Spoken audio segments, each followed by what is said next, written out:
მასიურად დებენ ეგრეთ წოდებული რუსი ბლოგერები ვიდეოებს აფხაზეთიდან თუ როგორ ყიდულობენ მიტოვებულ ქართულ სახლებს და როგორ ცდილობენ მათ გარემონტებას. არ ვიცი, მათ იციან თუ არა ქართული ენა, მაგრამ მინდა მივმართო ასეთ ხალხს.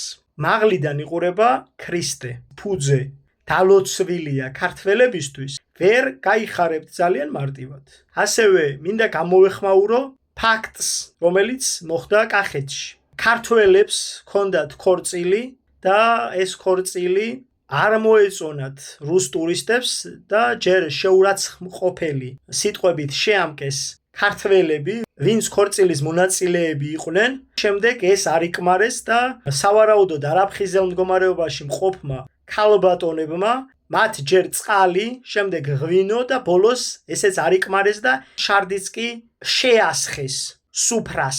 ქართული სუფრა არის კურთხეული და მასში ჩარევა ბინძურად და ქართველების მისამართით პაპუასების ძახილი და ღვინის გადასხმა თავზე და ასე შემდეგ არც ქრისტიანურ, არც ჰუმანურ ჩარჩოებში არ ჯდება.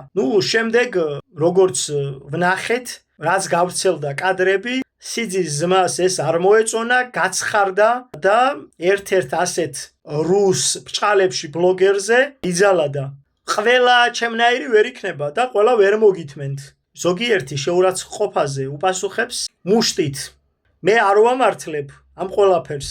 ზოგადად ქალზე ცალადობას მე კატეგორიულად ვემიჯნები და ვგმობ, მაგრამ ადამიანი არ უნდა გამოიყვანო წყობილებიდან. ადამიანს შენ რომ ბოდიში და შარდს თავზე დაასხამ, შენ მისგან ჰუმანურ საქციელს არ უნდა ელოდე. ყველა ადამიანს გვაქვს ღირსება.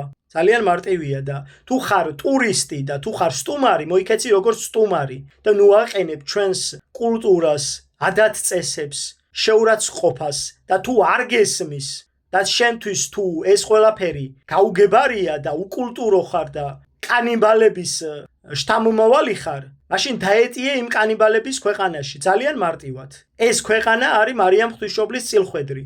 სტუმარი ყოველთვის არის უფლისგან გამოგზავნილი ადამიანი, მაგრამ სტუმარი არ უნდა მოიქცეს როგორც უკულტურო არსება. პატივი უნდა სცეს მასპინძელს. აი მაშინ იქნება სტუმარი. ძალიან მარტივი რამეა. ჩვენს და ჩვენს ჩრდილოელ მეზობელს შორის რადიკალური განსხვავებაა კულტურათა შორის. რატომ არის რადიკალური განსხვავება? ჯერ ერთი გენეტიკური სხვაობაა. მათ ურევიათ სარმატების გენი და ჰეროდოტეს თუ დაუჯერებთ, სარმატები იყვნენ კანიბალები და კანიბალის შთამომავალი არის კანიბალი. კანიბალის შთამომავალი ჰუმანური არსება წარმოუდგენელი რამეა. მაგიტომაცაა სწორედ აი ამ ჩვენი ჩრდილოელი მეზობლის ქვეყანაში ყველანაირი საზიზღრობა რომ სოფლიოს მასშტაბით პირველ ადგილზეა. და მერე გამოვა ვიღაცები და იტყვის რომ არა რუსეთი ქრისტიანობას ვინ დაიცავდა? რუსეთმა ქრისტიანობა მიიღო მე-15 საუკუნეში. ჩვენ ქრისტიანობა მივიღეთ პირველ საუკუნეში. პირველიდან მე-15 საუკუნემდე როგორმე დავიცავით თავი. არ დაგვჭირვებია რუსეთი. არ გამქრალან ქრისტიანები დედამიწის ზურგზე. და რუსეთის გაქრობის შემდეგაც არ გავქრებით ქრისტიანები. რუსები არ არიან აზრობრივად ქრისტიანები. მათთვის ქრისტიანობა სხვა რამეა. ჩვენთვის ქრისტიანობა არის თავგანწირვა. მათთვის ქრისტიანობა არის იმპერიალიზმი, ანუ სხვისი დაპყრობა. სადაც არის სიმართლე, იქ არის უფალი და სადაც არის უფალი, იქ არის გამარჯვება. უფალმა გაგახაროთ და გაგაძლიეროთ, უფალმა კეთილ გზაზე გატაროთ მუდამ.